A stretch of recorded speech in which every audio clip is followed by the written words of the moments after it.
as anybody that sits in a sales or marketing seat, you have to know what are the pains and barriers your prospects are trying to overcome. And then from there, you need to understand what is it they want to be educated on. And most importantly, what is it that you can teach? What can they learn from you? And to me, that's the philosophy for success on LinkedIn, which is being authentic and genuine, coming in with an educational mindset and figuring out what it is your audience can learn from you. What can you teach? So that's kind of that top layer. There's two other layers underneath it. One is around audience building, and then the final is just around a very specific strategy set that I use that anybody can use. The thing about Rainmaker is I'm not doing anything anybody couldn't do manually. I'm just simply automating some best practices on LinkedIn, which is saving time. But what I really love is just kind of sharing my expertise on what your audience should be doing very specifically on LinkedIn. And I think that's where I could provide a ton of value. I'm in a few different business masterminds. How do you get your posts to get circulated on LinkedIn? You can do your posts, you can do a great job of your posts. You're authentically trying to make, contribution, educate people, provide value so that you make the right kind of connections with your ideal kind of clients, you can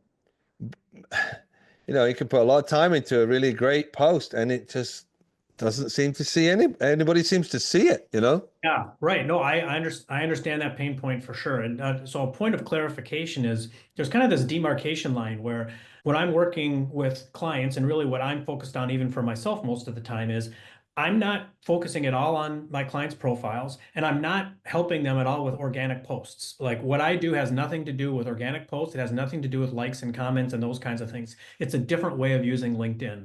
Maybe I'll just quickly get into that and then you can certainly interrupt me or let me know if you have questions. But Yeah. we talked about the philosophy, right? That educational mindset, being authentic and genuine. Underneath that then is starting to build out an audience.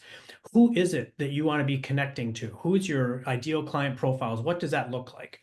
And I'm almost always using Sales Navigator. And Sales Navigator is the sales tool that LinkedIn provides. Yeah. Half my clients have Sales Navigator, the other half don't. If they don't have it, then I'll use mine to build out the audiences. And then there's two other kind of growth hacks that your audience could think about using on LinkedIn. One are LinkedIn events. So if you have any direct competitors that are putting on a LinkedIn event, or if there's an industry organization that is putting on a LinkedIn event around a topic that your business solves for, if you go and attend that event, you can see everyone else that's also attending that event. And you can actually start to build out an audience of people that are publicly raising their hand and saying, this is who I am, and I'm interested in learning more about this topic, okay? So that's one growth hack, is using other events to start building out prospect lists.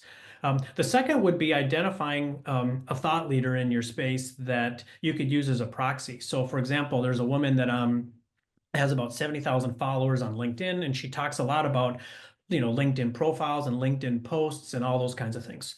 I connected with her, so now we're first connections, and because her connections are open, I can actually start building out a list you could use regular LinkedIn search. I use Sales Navigator, where I can say, okay, I want to see everyone that's a first connection to her, but is a second connection to me that is a founder or a sales executive or a business coach, right? Because they're most likely following her because they want to learn from her how best to use LinkedIn. Therefore, they're probably a good candidate for Rainmaker, right? So that's an example of how I'll use another person as a proxy to help me build out a prospect list.